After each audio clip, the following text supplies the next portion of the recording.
about change in the context of business, new technologies, new strategies, new ways of working. But at its core, change is really about something much simpler.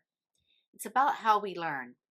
Because every time we're faced with something new, whether it's AI, a new role, or a shift in how we work, we're put back into a position of not knowing. And for a lot of us, that's uncomfortable. We want clarity, we want answers, and we want to feel like we are doing it right. But learning doesn't actually work that way.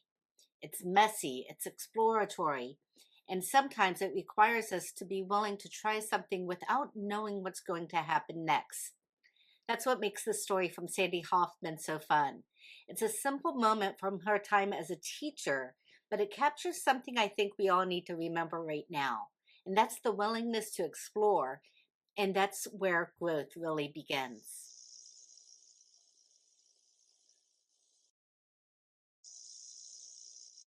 Yep, I'm here.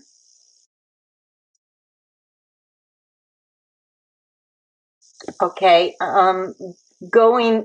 Becoming a teacher was extraordinary. I loved that. I started with fourth, fifth, and sixth graders. I didn't enjoy that as much because they were starting to be taller than me.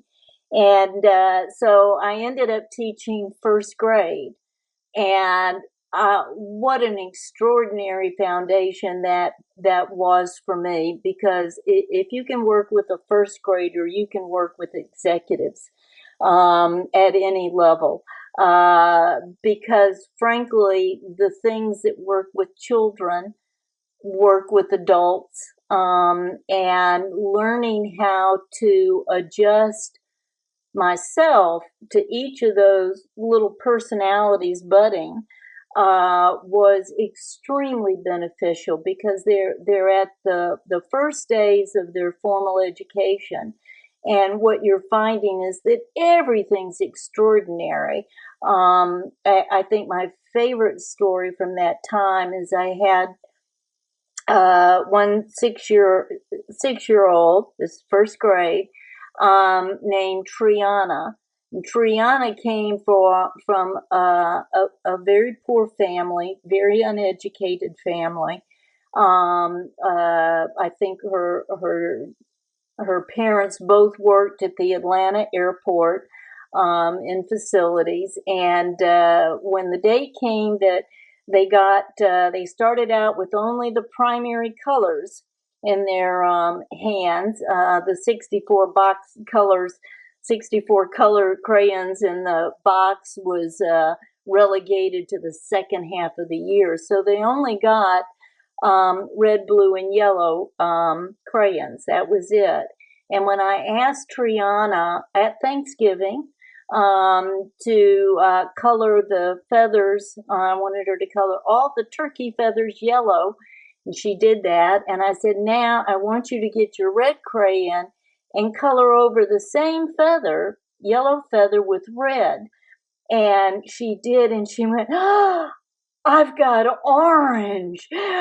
Oh, what happens if I put down red first and then yellow? And it was that, to me, not only did she suddenly discover something new, she immediately was looking to apply it in a different way than I had asked. And to me, that small miracle of learning, of experience and learning, being willing to explore, has stayed with me 50 plus years now, as an event that, if there's a way I can capture that excitement and enthusiasm, and I think that looking for the joy in learning, the joy of taking on something I might have been uncertain about, and waiting for orange to appear, it has been a very strong principle in my life. So I love that idea of waiting for orange to appear. And honestly, it's a big reason why I wrote Learn to Love the Roller Coaster. because so many of us are trying to figure things out as we go, and we don't always realize that that's actually where the growth is happening. You could find my book at learntolovetherollercoaster.com.